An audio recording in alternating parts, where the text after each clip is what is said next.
여러분, 재판받을 때 배심원 불러달라고 하는 거 당연한 권리 아닌가요? 근데 만약 판사가 안 됩니다 라고 할 수 있다면요? 오늘은 바로 그 문제, 한국헌법재판소의 아주 흥미로운 결정을 한번 들여다보겠습니다. 네, 바로 이겁니다.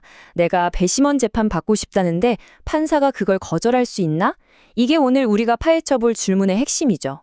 피고인의 권리 그리고 법원의 재량. 이 아슬아슬한 줄타기, 과연 그 균형점은 어디일까요? 자, 이 복잡한 사건을 제대로 이해하려면 순서가 중요하겠죠. 우선 사건이 어떻게 시작됐는지부터 볼 거고요. 그 다음에 피고인이 어떤 헌법적 주장을 했는지, 또 헌법재판소는 이걸 어떻게 조목조목 반박했는지 살펴볼 겁니다. 그리고 마지막으로 그래서 이 판결이 우리나라 배심원 제도에 어떤 의미를 갖는지까지 깔끔하게 정리해 드릴게요. 네, 모든 법적인 논쟁은 사실 실제 사람의 이야기에서 시작되잖아요. 이 사건도 마찬가지입니다. 이 문제를 헌법재판소까지 끌고 간 민 씨라는 분의 이야기부터 시작해 보겠습니다. 자, 시간은 2012년으로 거슬러 올라갑니다. 민 씨가 성폭력 범죄 혐의로 기소가 됐어요. 그리고 법에 따라서 저는 국민참여재판, 그러니까 배심원 재판을 받고 싶습니다 라고 서면으로 신청을 한 거죠. 그런데 법원이 이 요청을 기각해버립니다. 바로 이 거부 결정, 여기서부터 이 모든 이야기가 시작된 겁니다. 아, 여기서 잠깐 우리나라의 국민참여재판이 뭔지 정확히 짚고 넘어가야 해요. 이게 아주 중요하거든요. 뭐냐 하면 시민 배심원들이 재판에 참여해서 유죄인지 무죄인지 의견을 내는 거예요. 근데 중요한 건 이 의견이 판사를 법적으로 묶어두지는 못한다는 겁니다. 그냥 권고사항인 거죠. 최종 판결은 전적으로 판사의 몫이에요. 이 점을 꼭 기억해 두셔야 이 사건을 제대로 이해할 수 있습니다. 자, 민 씨는 법원의 기각 결정에 그냥 알겠습니다 하고 물러서지 않았습니다. 여기서 한 걸음 더 나아간 거죠. 아니, 판사한테 이런 권한을 주는 법 자체가 문제다. 이렇게 주장하면서 아예 헌법재판소의 문을 두드린 겁니다. 그럼 민 씨가 뭘 근거로 위헌이라고 주장했을까요? 핵심은 세 가지 헌법 원칙이었습니다. 첫째, 모든 피고인은 유죄 판결 전까지 무죄로 추정되어야 한다는 무죄 추정의 원칙. 둘째, 누구나 공정한 재판을 받을 권리가 있다는 재판을 받을 권리. 그리고 마지막으로 모든 법 절차는 정당해야 한다는 적법 절차의 원칙입니다. 판사가 배심원 재판을 거부하는 건 이 세 가지 기본권을 전부 침해하는 거라고 본 거죠. 자, 이렇게 강력한 세 가지 주장이 제기됐습니다.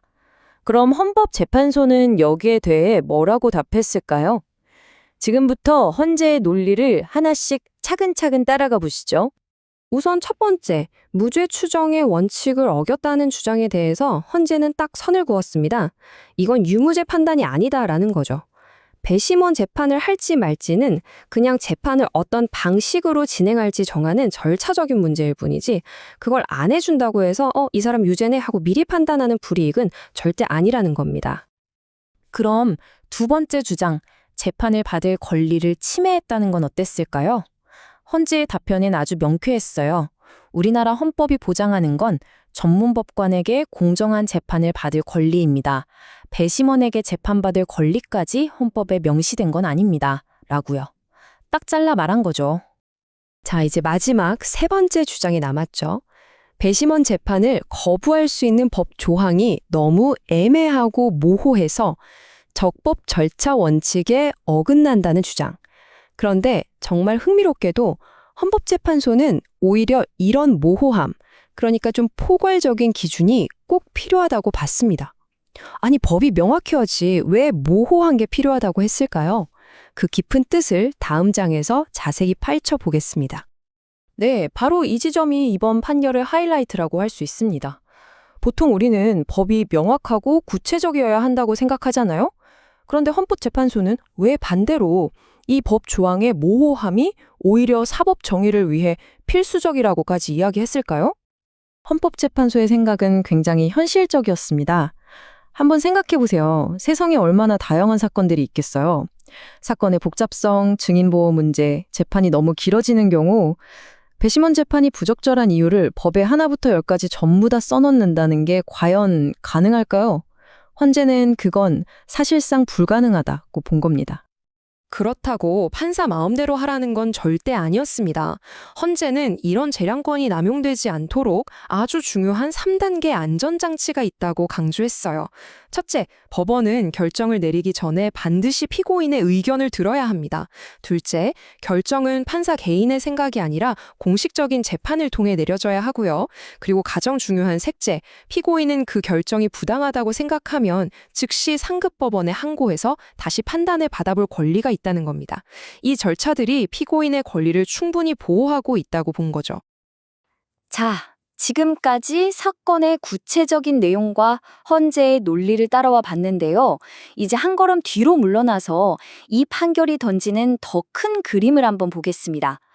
이 역사적인 결정이 과연 대한민국 사법 시스템에서 배심원의 역할에 대해 뭐라고 정의 내리고 있는지 말이죠.